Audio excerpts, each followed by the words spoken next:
Hello, my peeps, and welcome back to Passionate People and Preposterous Peeves Season 3. I don't know why I'm ducking like William Shatner, but it's got to stop. I am still your host, Ike, and before I accidentally lurch into somebody else's weird accent that I probably can't pull off well, or speaking cadence for that matter, because I believe that's technically what that is, I'd like to just take a moment and say thanks for being here and giving this pod a listen. It means a lot to me that you chose to use your precious time and give me and my guest your ears. Now, if after all this awesomeness you still have the wherewithal, it'd be really cool if you shared this with someone who you think would like it, or just subscribe yourself if you already haven't. That would be dope. And if you want to tell me what parts of the show you were passionate about, peeved you off, or just say hi, you can always reach me on Twitter at @likeikes and via email passionandpeevespodcast@gmail.com.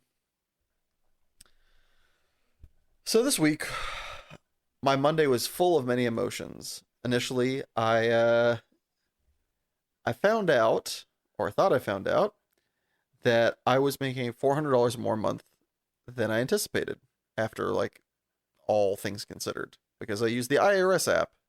And how could that not be more helpful than giving you the straight shit? They want you to know what you have, right? Wrong. The IRS app debated me, and instead of being plus $400 a month, I was still plus, thank goodness. Not that I went out and bought anything major, but I was only plus $100 a month. So still good, but IRS, why are you trying to trick at me and spending more money than I got, my guy? Come on, what the hell? Anyway, luckily, I was still under that impression that I was $400 the richer, which made the blow to my future plans of going to the regional championship in Dallas, which I no longer get to go to because of working conflicts. Which, sad, but small little silver lining and proud papa moment. I took it really well, and I don't think it was just the fact that I was, $400 ahead in the time that I got the news. I wasn't $400 ahead. I think it was also just acceptance of reality, and that there's things outside my control, and that's life. um Anywho's a what's it's. In the happier side of news, I went to, via a soon to be future guest's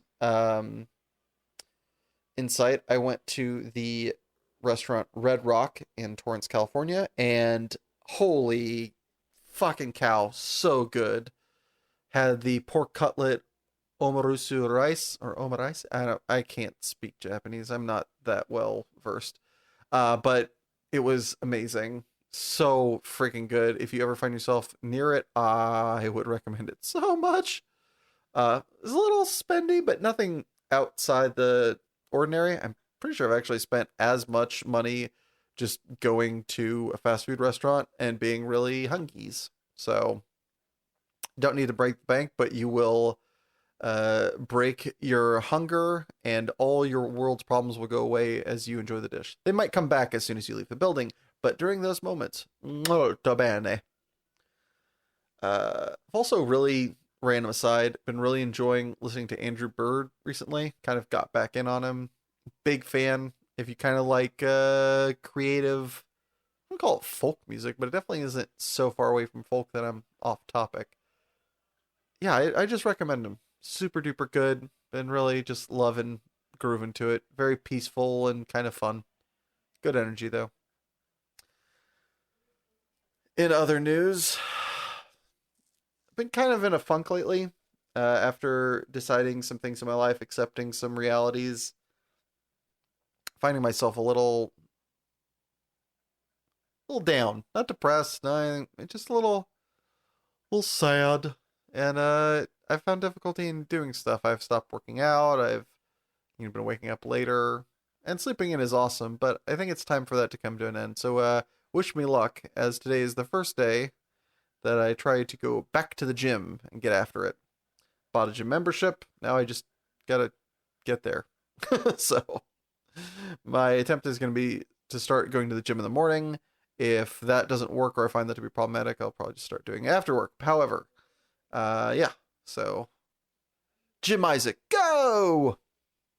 Anyway, to bring it back to the pod, This week we have, via the recommendation of, I don't even remember who anymore because y'all are so awesome, uh, Cassidy Cook.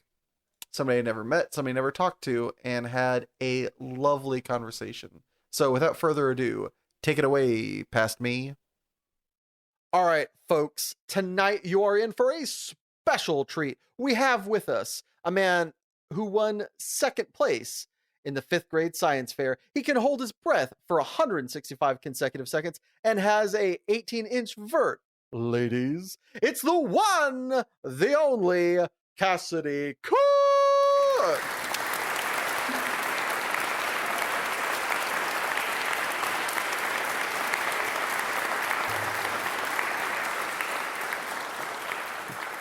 Thanks for the intro, Isaac. It was a pleasure. So let's not beat around the bush anymore. My friend, what is your passion that you've brought with you to talk about today? I mean, my passion in a broad sense is just storytelling, and the way that I choose to pursue that both personally and professionally is through visual arts. So, from a very young age, I really got into like fantasy and science fiction artworks through the stories that they tell and the narratives that are reflected in the imagery. And I was drawing since I was old enough to hold a pencil, but I chose to pursue that farther in my life. And now I work as a professional artist. And then through a couple of twists and turns, ended up in the tattoo industry. But I still continue to hold on to those roots in storytelling and illustration first. And tattoos just happen to be the medium in which I work now. That's very fascinating. I feel like most people don't either accept or even think about tattoos as being a potential for a storytelling medium. How do you see that, or how would you inform somebody otherwise that just goes, it's just art, it's weird cartoons, it's somebody who is kind of, whether they mean to or not, is naysaying your creative pathway? How would you rectify their ignorance? I mean, contrary to that, I think almost everybody, at least in my experience, who is like getting their first tattoo or like doesn't know much about the tattoo industry, kind of wants to make it about themselves. It's a decoration on your body. It's a very personal form of expression that you carry with you in your life. And I think everybody kind of wants to tell a bit of their own story through the tattoo. They might not have the professional skills to know how that manifests. Yeah. And that's where I come in. But I take pleasure in somebody like, I want this to memorialize somebody I care about, and like sit down with them at the console and like ask questions like, oh, this is for your grandmother. Your grandmother liked birds. Cool. What was your favorite bird? Where did you guys live? Oh, you lived up north. What was your favorite tree? And kind of through these questions and getting to know this person and feeling them out for their sense, I can tell the story that they might not have the words for in an image, and that's fun for me. And it didn't start like that, but that's where that curvy path has kind of taken me now.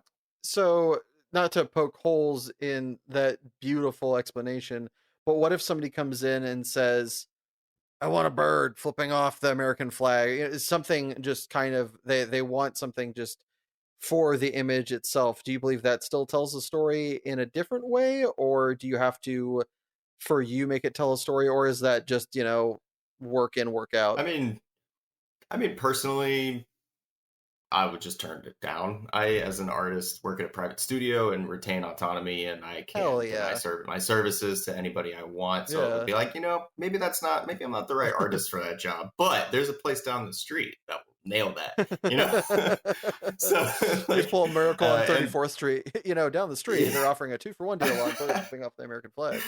yeah, that's exactly it, man. And in the beginning of a tattoo artist's career, you do kind of have to take whatever comes through the door in stride. Yeah. Chalk it up to experience, or maybe this one's just paying the bills. But I'm very blessed to have like a very great following of people who are art minded and come back to me for the service I offer, and they generally give me a lot more freedom of design. That's awesome. So you were saying that this, is just the form, as I'm kind of typifying it as narrative artistry. Illustration. Narrative illustration. How would, like, but you said this was just the form kind of, it's like in now, like it's almost this evolving aspect of yourself, where did this first start? Were you first, were you drawing comics? Were you drawing just images? Did you find, was it, Well, graphic novel? Where did this first take seed in your life? In what form? you might you might be pleased to hear, because I did look you up when you invited me to come on to this podcast. I saw that you are a big fan of Magic the Gathering cards. What, me? Nah, I mean, yeah, totally. Yeah, that's that's where it started for me. So Awesome. Wizards of the Coast, yeah, Magic the Gathering and Dungeons and Dragons and a lot of Wizards of the Coast products were a staple in me and my brothers, you know, growing up years. And we played those games all the time. And I just got lost in the art of those cards. You know, some of the guys that illustrate those cards, Scott Fisher, John Avon, Carl Critchlow, like these guys like painted my childhood. Wayne Yeah, Reynolds is a huge one for me. And I grew up looking at these cards like, I love this. I can't stop thinking about these things, these worlds, these creatures, these weapons, the sense of adventure. And that was for me like what got me into it. that's so awesome. So what did you I, first, how did you first explore this passion of yours? What was the first step towards where you are now? Was it, doodling in a book? Was it, were you altering cards? Where did you first, you know, I think if I, yeah, I think if I had to like put a pin on the timeline of my life of where it took a turn towards illustration and away from just drawing like every kid draws sure. was when I started to invite other people into the creative process. And like looking back now, I kind of see that as my first dipping the toe into client assisted art direction, right? Like Yeah, yeah. my friends and I got together and rolled up some characters for D&D or whatever, and they Oh, all had these characters, and I started to draw all of their characters for them so we could have some art to supplement the income. This was before AI generated art and before yeah. you could just, print out somebody else's shit, pirate somebody else's shit off DeviantArt. So I was drawing all their characters, drawing up tokens for them and things, and that was where I was like, oh, I got the beard wrong. Okay, let me redraw it. And like kind of going back and forth with my friends until like they could take this vague thought, this vague kind of idea of a Mm. person, and I could help them put it into something they could see and sort of touch and therefore sort of relate to. And that's where I was like, oh fuck, somebody does this and gets like paid to do this. Like, this is a job, you know? Yeah. So you're doing that with your friends. When did it become an idea for a profession? When did you think, you know what, I want to do this and get, I want this to be my job and actually like pursue it? Because it's not something, there are many jobs in this life that there isn't an application form for, right? And this feels like, and correct me if I'm wrong, this feels like one of them where you kind of have to forge your own, occupational path, so to speak. That's very true, and it's a lot like forging a path. You know, you look at a fucking mountain and a jungle, and you're like, I guess we got to make a road through here. And you every couple hundred yards, you find a block, and you got to turn and or blow a hole in the mountain and make a tunnel. And so like was my career up till now, and I assume it will continue to be a very fluid and very adaptable path. So, right, I had the same conversation with my parents every 16 or 17-year-old has, where they're like, hey, what the fuck are you going to do after high school? And, I was like, oh, shit, I don't know.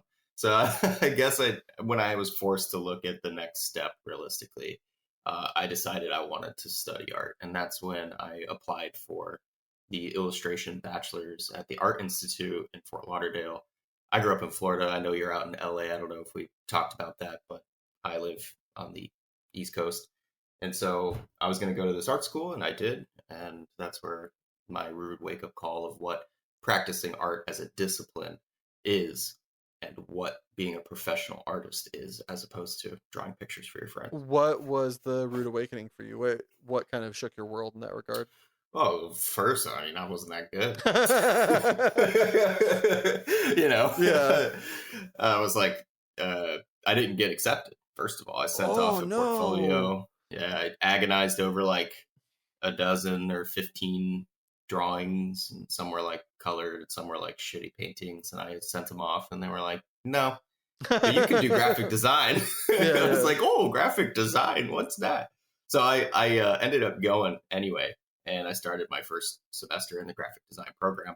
And in that first, it was in quarters. So there's 4 quarters in the year instead of semesters like Mm-hmm. most universities. It's like a trade school kind of thing, but it was accredited. Irrelevant. Anyway, so my first quarter, I like busted ass and like just absorbed everything like a sponge. And I threw out all the shit I came to school with, and I did a new portfolio. And by the end of my first quarter, I got accepted into the bachelor's, and my guidance counselor helped me select courses that were prereqs for both the graphic design and the illustration program. So by the end of my first quarter, I got into the illustration program because I was then surrounded by artists, and I could like see what was expected of me and what I really needed to be learning.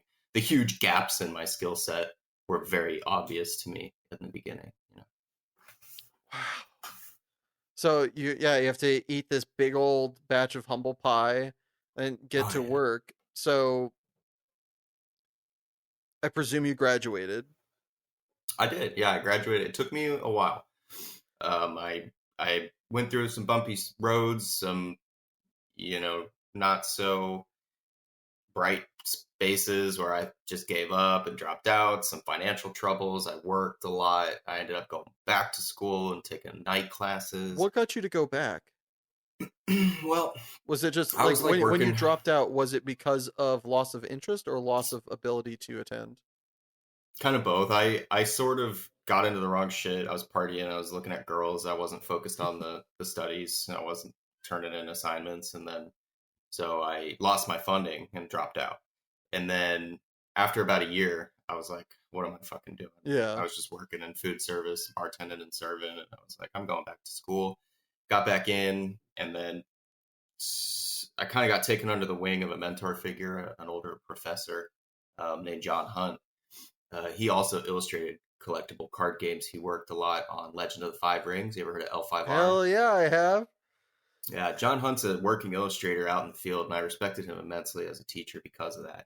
He was always evolving as a working illustrator. He wasn't like, I got my master's in art in '85, and I've been teaching art ever since. Like, Yeah. he's always out there actively working with client-directed illustration. So he knew what the fuck was out there when he graduated. He was very Yeah. real with his students. It wasn't like, draw your feelings. It was like, yo, bitch, this is late. Like, nobody's gonna pay you.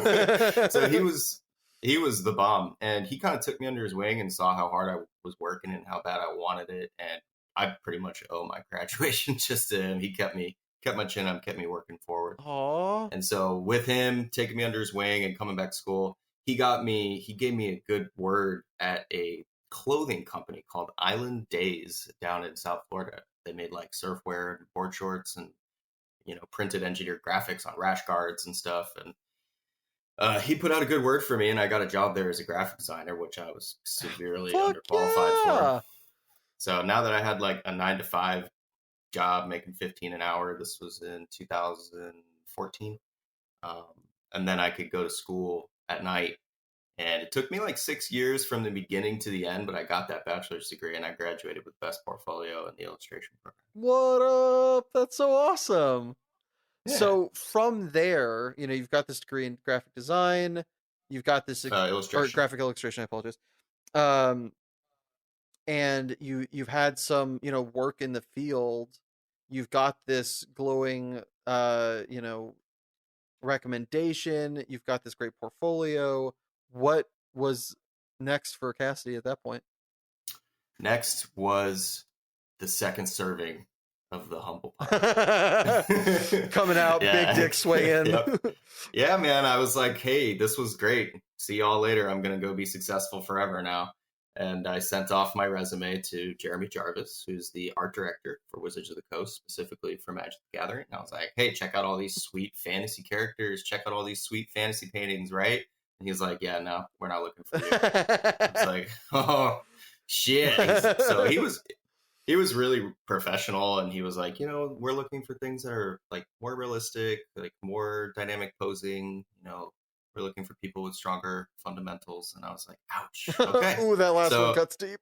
yep. So I ate that shit and got another job doing graphic design, doing like small business graphics. And I did that for a little while. I started taking classes online focused around fantasy and sci-fi digital illustration. They were called the CGMA, Computer Graphics Master Academy.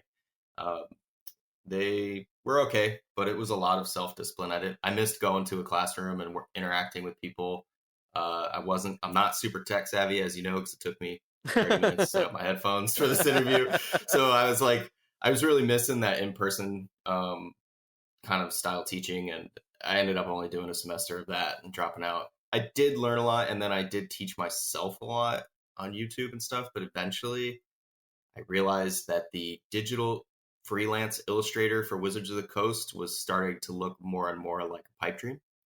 So I needed to really quickly make more money as a professional artist. The graphic design wasn't cutting it for me anymore. I had hit kind of a ceiling. I kept getting more skills, but the pay didn't go up and reflect that. Yeah. So I was kind of trapped at like $16 an hour. It's like not livable. Yeah. So here I am, like 26 years old, got a college degree. I got a huge portfolio of art that nobody wants to pay for. You know, kind of stuck between worlds of graphic design and Illustrator. I'm like, shit, what am I going to do? Meanwhile, I've been getting all these tattoos. And I've been paying a lot of money for them. Money I didn't really have. It's Yeah. like, damn, these things are expensive, you know? And I had got some money from a loved one, like a family member who passed away. I got a small reimbursement of like inheritance. And so I had a couple grand burning a hole in my account. I'd never really had free money to spend. So what I did was I had this tattoo artist I'd been following, and I just like loved his stuff. It was unlike anything I'd ever seen at a tattoo shop in person. On Instagram, his name is Jesse Levitt, specializes in like dark bio horror stuff like Geiger, but reinterpreted in a modern kind of sense, and transforms body parts into these dark horror, grisly, sci-fi alien bits. And I was like, that's sick shit. So I booked an appointment with him, flew to Denver. Here I show up at this tattoo studio. I'm like, I was 24, just fucking college kid with like one tattoo. And this like Ink Master freaking, not Ink Master, what's the Ink Magazine, like highlight spot artist, Yeah. $1,000 a day rate is like, this kid, I'm tattooing this kid. He does like the darkest, most brutal metalheads on the planet. And I'm just like, hi, so so I got this sweet piece from him, and he just freehanded it all with marker. He didn't use reference or anything. He just did whatever he wanted. I kind of told him that's not what I was looking for. He's like, yeah, shut up, kid. And just gave me like the coolest tattoo I'd ever seen. And just to watch him put it together on the spot like that, and just have total like creative autonomy, and just like charge that much money for one day when that's like what I would make in like a week and a half. Yeah. Holy shit, I can do this. You know, that's kind of what it showed me. I was like, that was really cool. It's unlike anything I've ever seen, but it's not out of this world impossible. Like, I could do this. So that planted the seed. I came back home, and then like a year later, when I was in this kind of slump, I made friends with some other people in the tattoo world, and eventually one of them was like, hey, our shop's looking for an apprentice. You should totally apply. And then that, you know, I sent a link to my digital portfolio, and I sent them a cover letter with a resume like some fucking college asshole. I'd never I was like, I don't know how tattoo artists apply for jobs. So I just did it like any other job I'd ever applied for, and they were like, we got to bring this kid in and see who this fucker is. Like, who the fuck sends a cover letter to apply for a job at a tattoo shop? You know, so they came in, and I came in, and they teased me and made fun of me, and I was so fucking nervous and so uncomfortable and so out of place. But they took me in, and that was my first step into learning this trade. So moving forward, as you've come from this loving of, you know, D&D, Magic the Gathering, that sort of Villeneuve, going to art school and then becoming a tattoo artist, where do you see your dream involvement, you know, with narrative illustration moving forward to? What would you like it to be? Where do you have what is the prize you have your eyes set on? That's a good question, man. Like, I pretty much love where my day-to-day routine and my week-to-week life is right now. I Fuck get a lot yeah. of the same I get a lot of the same enjoyment and fulfillment and satisfaction out of my tattoo work as I do from anything I've ever done. So it's changed But- direction So out of we're necessity. it sounds like we're already at the top of the mountain then. I mean, there are other things that I would like to accomplish, sure, but I'm not in like any rush to switch gears. There's still a lot for me to learn and master Yeah. in the world I'm in now. Things that I didn't know I wanted until I got close enough to see it. Like I love the tattoo world. I love the industry. I love the fact that I get to do a like complete piece of artwork from beginning to end every day on a person, and just the way that they light up when they leave and they see, like, it blows some people's mind, and that's just such a privilege to watch. Like, they come in nervous, then they go through the pain and the process, and then it's just transformed. They leave and they're like, I can't believe this is my body. I can't believe this is on me. And they just like can't stop looking at the mirrors in the shop. And that's just Hell so yeah. cool. Yeah, it's It's a so really good awesome. feeling. What are some of the things that, you're wanting to master that you haven't yet that you're still learning? Without trying to get too much into the nitty gritty, because there's a lot of like terminology that might not translate to people outside the industry. I like, predominantly my work reflects the way that I worked on traditional media. And I came from a lot of pencil and pen illustration. That was my Yep. strongest media. So a lot of my work is black and gray. It's very line intensive. So I use a lot of line hierarchy, thin, thick, and thin lines to create depth. I use a lot of black and gray shading, textures, the same things you see in graphite and pen drawings. Mm-hmm. There's this whole world of color tattoos it's steeped in history, and there are different cultures. Like, the way that the Japanese do color tattoos is different from the American traditional tattoos, is different from the Spanish tattoos, which are more like Renaissance and Art Nouveau inspired. There's like all of this world of color, and I've just started scratching the surface on how to do that technically, and also how to approach the design for these tattoos from a theory standpoint. And that to me is like, it's like coming out of my pond and seeing the ocean. I'm like, oh, I didn't even scratch the surface yet, because I just started going to like the convention loop, going to tattoo conventions. Mm-hmm. Holy shit, man! I thought I was a good tattoo artist, and then I went to this convention in Orlando, and I was like, I am not a good tattoo artist. Like, I am a very average tattoo artist. Like, these guys are insane at the top of the top. They're so good. So So you hit on something that kind of interests me, especially when it comes to occupations that are so far out of like the normal spectrum of attendance and intellect. So in many lines of work, there are secret terms or, a lexicon that's only used by the inhabitants of it. In your line of work, what's your favorite one of those? hmm. It's my favorite work terminology. Yeah. Okay, is it like good or bad? Because I kind of love this really bad one. Love it. Go for it. Okay. When people call our tattoo machines guns, check out that sweet tattoo gun. Yeah. Yeah, I fucking hate that shit. I love it, but I hate it. It's so funny.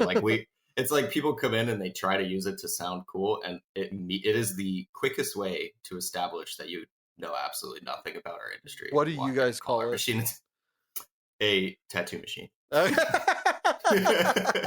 Yeah, it's either an electromagnetic coil or a direct drive rotary. Now pretty much everybody uses rotaries, and it's just not a gun.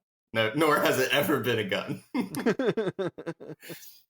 So that's pretty funny. But uh Like, is there any there's an slang or kind of, do you call a client something, or is there a term that you use that your clients or somebody on the street would either misinterpret or not understand? there's a lot of them. Yeah, there's a lot. I mean, one that comes up a lot, especially in like my consults, it's not really that funny or entertaining, but it is frustrating sometimes, is saturation. Because when you talk about a color or a hue, you talk about saturation as, you know, the richness of the chroma of that hue. Yeah. So, if you picture blues, a more muted or desaturated blue would be like a pastel-y, chalky, gray blue, and then a very rich saturated blue would be like a blueberry. So saturation in the tattoo world also talks about the saturation of the skin with ink. So if you think of like back in your science classes when you would pour salt in hot water and you'd stir it until no more salt would dissolve, now that water is saturated with salt. It's reached its saturation level, right? So when we pack color into an area of a tattoo, if there are gaps where you can see the skin tone, it is not saturated. If it is packed so thoroughly that there is nowhere that you can put more color, then it's saturated. So when we talk about color saturation, it can mean both of those things. And I feel like as an industry, we have failed ourselves for not coming up with a different term, because sometimes it's very confusing. At least for me, coming from like an academic art background, like I had to unlearn using the word saturation the way that I used it, because I kept confusing people. That's hilarious. So even though this is more, as far as I can tell, and correct me if I'm wrong, this is more of a individual endeavor. Is there someone who you could like work with or study under that you would like to? Is there like a uh crap, like is there like a Plato to your Aristotle? I hope I got that in the right order. Totally. That artist that kind of sparked this whole thing for me, Jesse Levitt, is definitely someone whom I admire and look up to, and I would like to study under. He is not interested in taking me as an apprentice.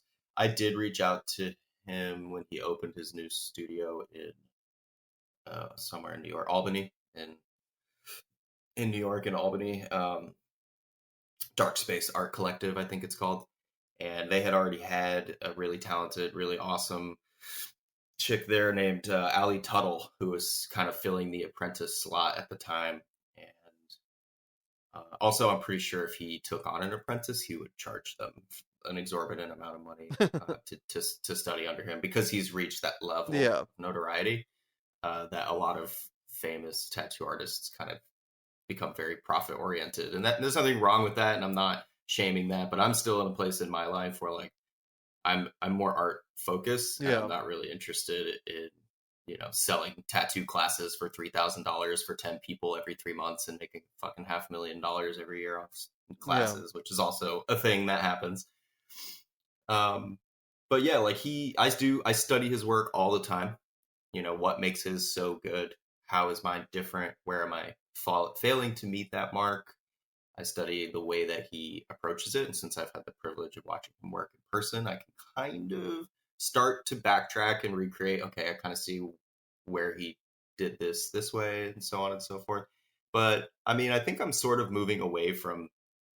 He's got a very specific niche style, and I think I'm kind of moving away from that and branching in different directions, because one of the things about art is like you don't know what kind of art you like to make until you've made it. And then you're like, oh yeah, this feels good. I want to make more of this. So kind of have to try a lot of different things before you really find your groove. And then if you look at famous artists throughout history, I'll use well-known household names as an example, because I'm sure a lot of your listeners will know who I'm talking about. You look at the life artwork of like Vincent van Gogh. He's most famous for like his impressionist work. Starry Night. Everybody knows Starry Night. These broad brushstrokes that aren't necessarily realistic, but they are representative of something, but it's more the impression of that something than the exact image, right? Mm-hmm. Well, he also did realism and painted a lot of realistic shit before that, and then went through the impressionist phase and then painted a lot of different stuff after that. So like an artist hits their groove and finds their style, and then they get bored and they got to find a new fucking groove and a new fucking style. Like you guys that see 10 years of work and you're like, look at this whole life's work. And they're like, that was only a decade. I did 50 years of work, just because the stuff's not famous doesn't like, we got to do this forever. We got to keep it fresh. Hell yeah. So as somebody who has had a lot of tutelage, whether at university or visiting, talking to, I'm sure at the cons, kind of discussing work, what would you say is the best or most memorable piece of advice you've ever received? Easy. John Hunt, same guy, that professor I had. He said, if you get good enough at something, somebody will pay you to do it. And that like resounding truth is like led my life. Like if you build it, they will come. But if you just put in the time on a task or on a skill set, and you just don't even worry about how it's going to make you money or who's going to like it or second guess, like maybe this isn't what people like. I'd fuck all that. Just get so fucking good at it that somebody will pay you to do it. Yeah. And to some, that sounds like putting the cart before the horse. Like you got to get investors first and have a business plan. But for art, like if you have enough passion and you have enough drive to just like see a vision through to the end, somebody will recognize the value and the novelty of that, and they'll want it. They'll want to put their name on it because that's the nature of people. They're like, I saw this cool thing first, and everybody has to know that I knew it was cool before it was cool, right? So there will be somebody out there to endorse your skills if they're good enough, I think. So I really liked that. And another one was from another painting instructor I had, Tom DeVita, resident artist of, I should know this, Pembroke Pines, some suburb of Miami. He owns the DeVita Arts Academy now out there. But he said, and I don't know if he said this first. He might have totally ripped this off of somebody else. So, disclaimer. But he said,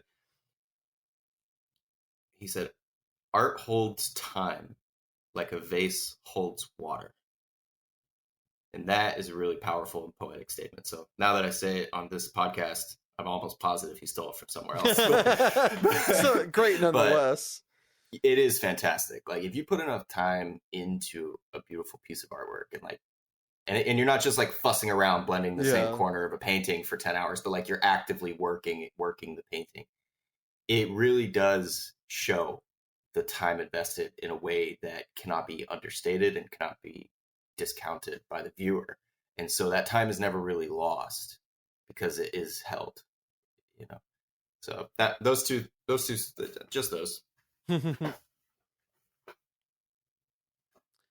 So if, God forbid, going back in time, you had decided to not give the art school a second chance, or you just hadn't realized or gotten into being a tattoo artist, what do you think you would be doing right now? Cooking. Yeah, probably cooking, or like cooped up in a lab looking at bugs under a microscope. One of the two. They're basically the same. you got beakers and fire. It's I had my fingers in everything growing up. Like I wasn't like a one-trick pony. I was pretty good at everything I tried, and I'd put myself into like fully into everything I try. So I was like really good in school, and I was really smart, and I tried a lot of different things. I really like bugs and insects, and that shows up in my art a lot as a recurring fascination. But I told people when I was a child, like, I want to be an entomologist when I grow up. But I didn't, but I didn't want to like suck like, investors' can you even dicks. spell that word? Yeah. I didn't want to like be pleading for funds for the rest of my life to perform experiments that nobody would ever read the papers of. So like a scientist is such a low prestige job, and I was way too vain in my early years to devote to that. So, but I like to cook a lot, and that had a lot of my passion, especially as a teenager into my 20s. I loved to host and cook, and I loved the food culture. I worked in restaurants a lot, 8 years. My dad worked in restaurants his whole life. I grew up around food. And I love sharing the experience with people through tastes, just like I do through visual arts media. So I'd probably I'd be working a food truck or something. If somebody was going to use an adjective for your work, what would you want it to be? What would I want it to be? Yeah. Or hope it was. It's hard. Distinct? Dark? Maybe?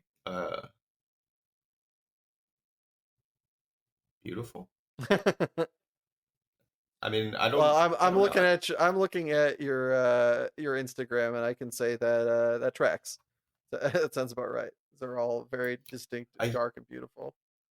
I hear detailed a lot. A lot of people like the detail, and that's an interesting kind of catch-22 with art, because especially tattoos, because like, yeah, when you get up close, of course there's detail, but the detail is meaningless on its own without the proportions and the larger shapes being composed properly. You know, the detail is the very last thing. It's the icing on the cake. And I guess if you look at a cake, the first thing you see is the icing, but that doesn't mean shit if the cake tastes bad, or if like it's falling apart, or like the cake itself is like dry, you know. So all of the fundamentals, the less flashy bits, are what I think make my art successful.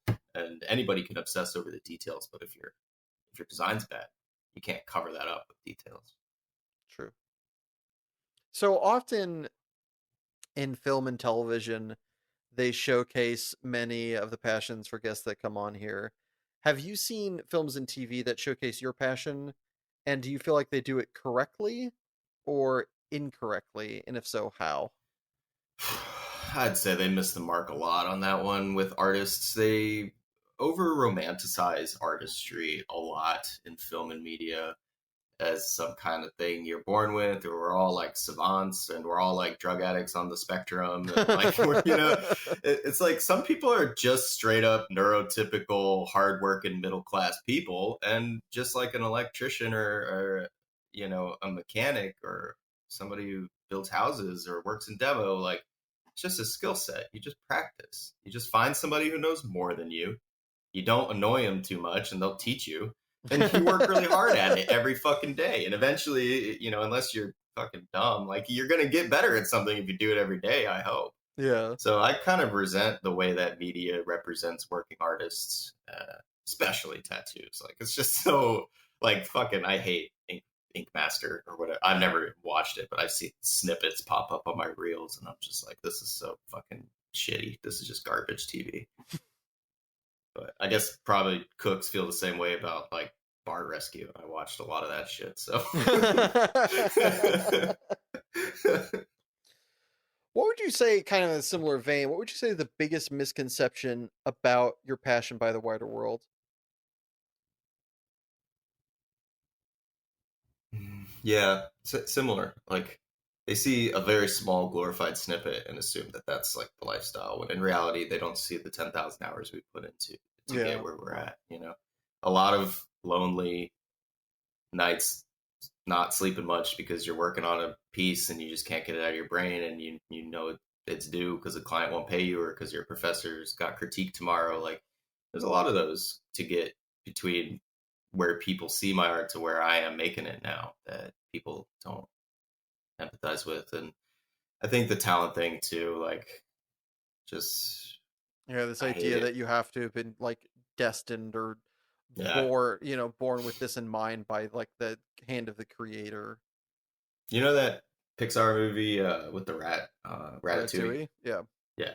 The dead chef Cousteau's like, anyone can cook. And he's like, the kind of reveal of the movie is like, I don't mean like anyone can. Obviously, some people have a proclivity for things, but like, it's not just destined. Like, anybody who puts in the time and has the Yeah. patience and discipline to put in the effort and the study into it. Like, I can't stand when people are like, I wish I could draw like you. It's like, really? How much have you drawn? It's like, oh, I don't. It's like, Yeah. well, then you don't really wish you Yeah. could, or you would have tried at some point or a lot. So two things on that. Very much same boat. Fuck that. Fuck that stupid idea that's gotten implanted into our society. One, they've found that what is it? Everybody, if they are willing to put in the time, can have a 2 octave range, or at least a 1.5 octave range, and sing on key. It's like there's very few people that actually just can't. So viewers out Yeah. there, if you want to sing, you fucking can. It's not. It's difficult in that it's going to take time and some training, but you can do it if you want to do it. And the other one is I don't remember the name of this golfer, sadly, but there was this awesome thing on like ESPN Classic. I remember very distinctly. It was the year, or it was the date that this great golfer had passed away on like some sad flight incident, and they were remembering him and telling all these stories. And one of them was that he had come off of a pretty bad run at like one of the PGA tours, and some guy came up to him and was like, "Oh, I wish I could be like you." And he just stopped. And he was kind of having a bad day. So he just kind of let loose on this poor guy who was just fanboying. But he's like, "No, you fucking don't." And he goes, "Yeah, I do." And he just turned over his hands and just like, there are these like indentations on his hands. He goes, "If you wanted to be like me, your hands would look like this. You would practice driving 1,000 times a day until your hands bled. The balls of your feet would hurt for the amount of time you're standing straight up and down on the putting green and just getting it just perfectly right. But you don't fucking do that." Yeah. And it's like, yeah, I mean, that's a dramatic example, but I yeah. feel that way. I understand where that came. Sometimes on a really bad day, I kind of feel that way, and my clients are just like, like, "Huh, Mm. I wish I could draw like you, and I just want to like fucking dig the needle in Snap. deeper and like, Yeah. do you? But no, but I get it. I do. So on the flip reverse, what would you say is your favorite non-obvious aspect of your passion? The one that people don't know, but you really wish they could see this lovely, maybe even like underbelly of it all. Hmm.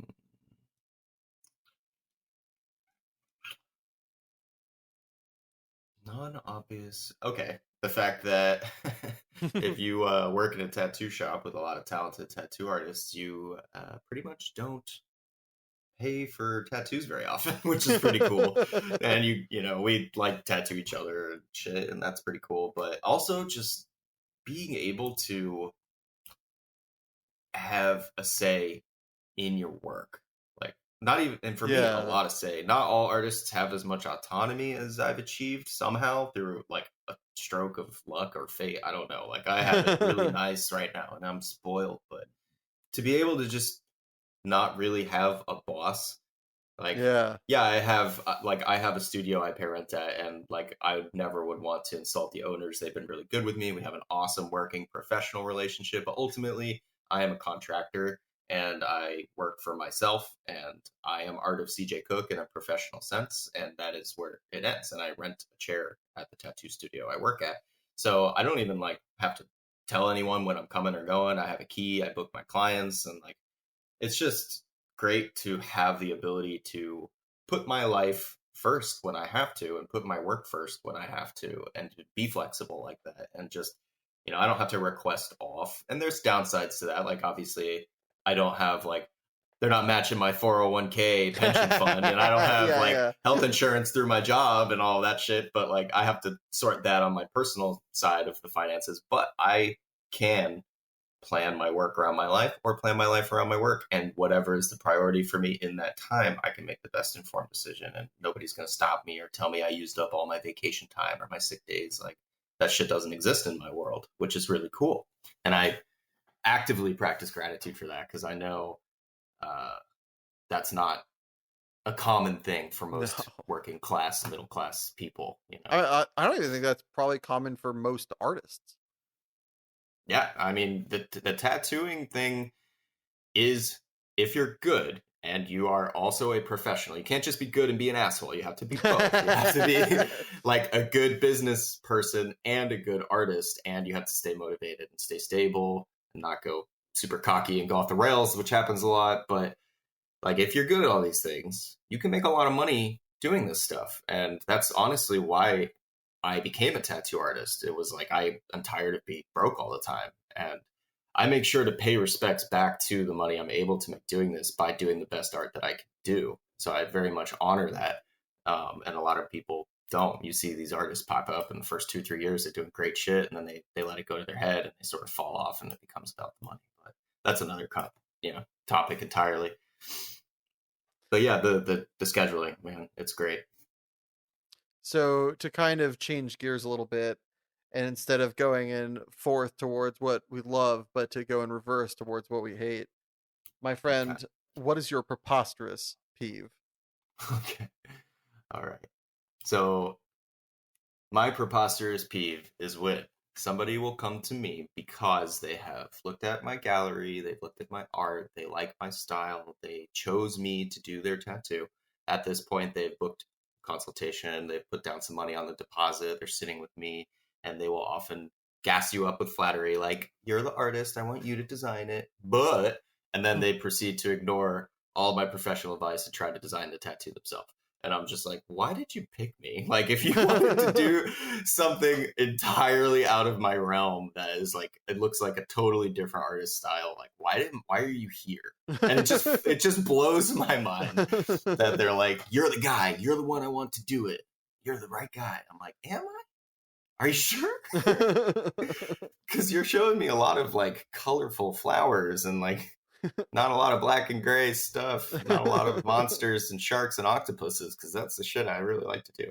And like I'm looking at my Instagram, I just pulled it up when you did, and yeah, I do have some flowers and butterflies here, but that's because these people come in and ask me to do them, and I do them great. But like the Lord of the Rings stuff, the giant mosquito, the skull, the octopus ships, like that's the stuff that That's your has jam. my heart in it, Yeah. But So yeah, what do that you one do and in the those town thing. circumstances? How often do you like kind of recommend them to that place down the street that offers the 2-for-1 versus, It really, doing it yourself? it really just depends on how much we're able to land on a compromise. Like, here's what I can give you in the direction of what you want, and still put my name on it, and still be confident that I can Yeah. execute it. Because the problem with tattooing is like you can't just be like, yeah, I'll give it a try. Because like what happens if it's not great and the person just has that forever? Like it's a permanent thing. So like if I haven't done the research, the practice, the preparatory work to be confident I can execute something, I'm not likely to do it. I did in the first year or two of my career, even into the third, I'd say a lot of that. But now as a professional artist, I have to like cover my tracks. People come back with that work for another piece for me, and I'm like, hey, I got to give you a free hour touch up on that piece because it's not up to snuff anymore. I don't want the early years of my trial and error to reflect on the work that I'm putting out into the world now. So yeah, one of the ways I deal with that is either to say, here's how we can take what you're looking for and like sort of put the CJ spin on it. And if they don't want that, I will refund their deposit and send them on their way. But most times they'll say like, okay, I see what you're saying. And then I'll show them the design at the actual appointment where I've taken everything from the consult, taken it home, kind of put it in the brain blender, see what I can come up with that's in line with what they're looking for, but also plays to my strengths. Do you have a time where this was more of a problem than not? Perhaps an afternoon where you're like, ah. Yeah, man. Yeah, totally. Yeah, let's see. Who can I talk about on here that won't listen to this podcast? All right, so this one guy who will remain unnamed, a few years back. So I guess I've been tattooing about 3 years at this point, and this guy comes in. He's just a sort of a weird dude, but that's not really uncommon when you work in a tattoo shop. Weird kind of tattoo shop? Why I never? Yeah, so he was like right in the middle of my normal guy client weirdness, and he was like, I want to get this tattoo for my dead grandma. I was like, okay, man, that's cool. Like, so I do what I always do. I'm like, what kind of things your grandma like, Mm-hmm. And he's like, I want her name, and I want the kids' names, and I want the family tree, and I want this beanie hanging from one of the branches in the tree, but I also want this scarf that's like the Scottish plaid thing, the tartan, Mm-hmm. Scottish tartan, like hanging from another branch of the tree and the gravestone. And like, I was like, whoa, slow down, bro. Where's this going? He's like, right here on this little 4-inch spot on my arm. I was like, no, that's way too much stuff for that tiny little place. It's going to be a blob in 5 years. Like, that's not how this works. So I just kept trying to rein him in, and it would seem like he was coming down to earth, and then he would just go right off in another direction. So eventually I just gave up. I was like, whatever you want me to put on you, I'll just put it on you. Like, I just checked out. I'm like, I'm not going to try to art direct this anymore. Like, you give me a couple $100 and I'll zap this shit on you. So it just turned into the most like clusterfucky shit, and he loved it. And that I just was like, I'm glad you like it. Yeah, don't tell me when I did it. Yeah, it was like it was like a shield with the Scottish plaid tartan, and it had a pink beanie on it because I guess she had cancer and all of her hair fell out, so she always wore a pink beanie and this Scottish scarf, and it just looked like a fucking mess. Like, the color palette was all over the rainbow. It was just an ugly tattoo, and I just didn't like it. And I executed it well. Like, obviously all the lines were clean and like the color blends were solid and stuff, but I'm just like, it just looks like a throw up, like design vomit. So that one was. But I mean, like you said, at the end of the day, the customer liked it. That's kind of like, I mean, as much as it is aggravating to not also like it yourself, it's better that way than the other way, right? Yeah. Needless to say, those ones don't go up on my gallery. Like, fair. And then sometimes the clients will message me afterwards and be like, when are you going to post mine? I'm like, oh, you don't get to do that. I'm glad you enjoy it, but it is not going up on the fridge. Sorry, kiddo. Mm-hmm. All That's right. exactly right. Well, lastly, before we throw it to commercial break, if you could have the listeners of this podcast hear one song of your choosing, which would it be? I'm not like super musically inclined, so this one's hard for me because I don't know a lot about music. I don't listen to a lot of music. But there was this show, Weeds. I never even watched the show. It was like housewives that turned to selling pot, You're like to you're make you're money or very something. you're very wise to have not watched it. Yeah, well, there was a cover by Rise Against of this song called Little Boxes. The Little Boxes song was the opening theme to this Weeds show, and then Rise Against did a cover of it called Little Boxes, and it just is cool because the lyrics of the song are kind of about, society putting us in a mold and making us all similar, and like they go to school and they get pumped out and they get a job and they get married and they have little kids and it repeats, and it's like a sarcastic kind of Yeah. facetious take on that. And then Rise Against is just a sweet rock band, so they did a good job with it. Check it out. It's short. It'll only take you like 30 seconds to listen to it. And with that, we're going to throw it to our sponsors. So Cassidy here can have a minute to put on this here rubber suit before we get all up in the lightning round. But if All advertisements aren't your thing, why not have a listen to Little Boxes by Rise Against? Or if you really wanted to hear a song from a previous episode, check out the playlist on Spotify, Passionate People Apostrophe Peeve Podcast Song Rex. It's a long title, I know. Don't worry, there's a link in the description. Either way, see you in a bit. Having trouble staying awake? Oh, yeah. Wish you'd followed your dream so you had the give a crap necessary to meet your deadlines? Oh, definitely. Are you likely to be fired the second another warm body walks through that door and asks your boss for an application? Probably. Would you prefer to keep this shit sack of a job instead of explaining to Susan that you've been fired?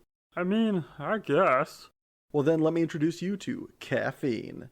Caffeine is a highly addictive substance that'll keep you jittery and energized to do any fucking stupid task for hours. That sounds like drugs.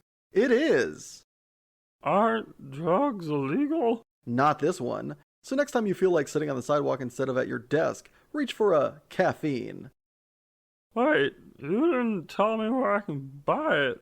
'Cause it's mother loving everywhere, you blind Neanderthal. And we're back. Cassie, are you ready to enter lightning round?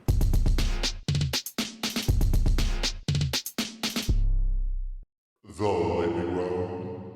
I'm scared. Yes, I'm ready. All right. Whatever much time it takes to bake this cookie on the clock. Cassidy, would you rather meet an alien or a ghost? I would rather meet an alien. Make the food or do the dishes? Always make the food. Is there a price for you to give up your passion forever? Not that I would willingly pay.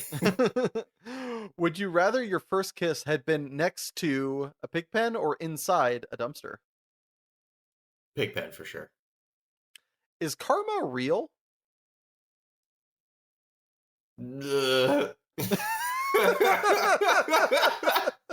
I fucking hope not. Have you ever been in a fight? Not a real one. Album, shuffle, or playlist? Shuffle. Are hot dogs tacos? I don't know, but a hot dog doesn't stop being a hot dog when it's inside of you because it's still meat wrapped encased in organs. You're having the best you're having the best day of your life. What happens next? Another amazing thing or something terrible? Another amazing thing. Keep the momentum. Do people who prefer Pepsi to Coke deserve rights? Absolutely not. They're terrorists. Did you ever cheat on a test in school? Probably. I can't believe that I haven't. Would you rather have McDonald's or a steak dinner from a charity event as your final meal? Probably steak dinner, unless it's like the McGangbang where you get the McChicken and the burger and you make them into one sandwich, because that shit's pretty fire. Are you out of touch or is it the children who are wrong? I'm probably out of touch. I'm touched. Is professional wrestling cool or lame? It's cool if you like plays. It's lame if you're like really into it like a football fan. Do people have an inherent duty to help others? Yes, absolutely. help them to understand that Coke is better than Pepsi. Skydiving or deep sea diving? Skydive into the ocean and then keep going down. Do you create your own thoughts or do you just listen to them? Ooh. Does it create? Is peeing in the shower normal human behavior or just for those filthy mer people? I didn't know there were people who didn't pee in the shower. Which is realer, mermaids or Bigfoot? Mermaids. Is there such a thing as a perfect piece of art? No. Would you rather have tentacle arms or kangaroo legs? Fuck. Kangaroo legs. Would you rather smoke too much weed or drink too much booze? Oof. Honestly, I would rather drink too much booze. The spins from weed are scary. Have you ever had a crush on a cartoon character? Yeah. A lot of them. And lastly, could you eat 37 of your favorite food for $5,000 in a 1-hour time limit? I actually have eaten 50 chicken wings in one sitting, so that's a yes. Well, congratulations. You've survived the lightning round. Woo! That wasn't so bad. Now, as a reward, my gallant guest, I grant thee a lightning round question of your own to be echoed until we get bored of it. What you got? Okay.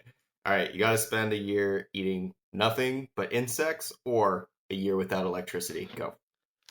I'm going to hate it, but I'm going to go a year without electricity and hope I am a better person on the outside. I don't like knowing that I have to eat because it's going to be bad. And then knowing that I have to do it for a year. Also, like you eat meals in front of other people and you're just going to get dogged for that for at least that year, if not longer.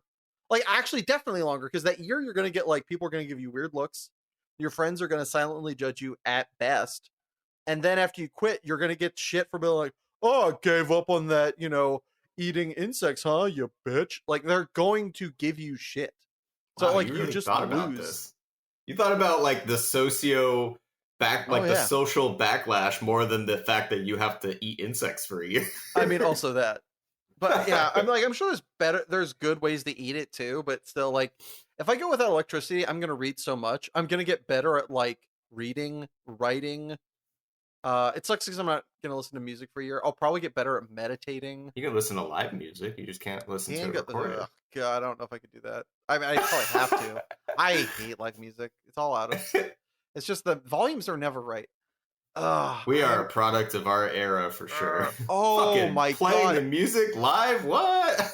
Oh, it's gonna be so hard though, because I'm gonna God. I still think I'd go for it, but man, I'd hate it. Either way, it's a lose-lose. But I think Hakuna Matata, Yeah. All right. What about you, my guy? Which would you choose? Yeah, I'd eat the insects. Fair. It's like I think it's supposed to be like what our bodies are like really good at digesting. It's probably really high in protein and low in saturated fats and carbs. Like it probably wouldn't taste great for a long time until I figured out how to get that sweet Cajun cricket meal down. But I'd probably be healthier for it. The other problem is like, what if you like it, and now you're the guy who eats bugs? Honestly, I'd own that. That doesn't sound like a problem to me. I'd be like, you guys still eating beef? Do you know what the methane production is on that? Like, that's so 2020 gross. I'd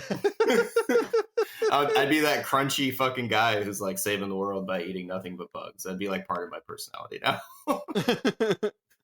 All right. Well, as we come to a close here, anything you want to plug, shout outs you'd like to give, places people can find you or your content? Sure. Yeah, I'll do some shameless advertising. Hell yeah. Give me a follow on Instagram at Art of CJ Cook. One word. If you're interested in my satellite pages, I also have CJ Cook Cooks and CJ's.minis. I didn't really get a chance to talk about it on this podcast, but I also paint models and miniatures, build and paint and custom sculpt them. So there's also a page for that. And yeah, give me a follow. Find me on Facebook at Art of CJ Cook. Thanks so much for having me on here, Isaac. It was a pleasure, my guy. Well, thank you, Cassidy, for being my guest today, and a special thanks to my editor, Richard Ashford, and my composer, Joshua Gibbons. And thank you, yes, you, listening at home, however you found time to appreciate this. Time is the most precious commodity we have, and I appreciate you spending yours with us. And if you enjoy this podcast, please subscribe, like, or just share it with a friend. Every little bit helps. Or if you already have and are out of episodes to listen to, don't worry. We put out a new episode every Monday at midnight on SoundCloud, YouTube, Spotify, and iTunes at Passionate People Preposterous Peeves Podcast. And a very special thanks are due to our patrons, Sabella Yellow. And if you'd like to join said illustrious ranks and have your name read aloud, just head on over to patreon.com/Passionate People Preposterous Peeves Podcast. And do remember, folks, if days are numbered and songs are sung, at the end of the day, I think we've all won. So please stick around, because great things have only just begun.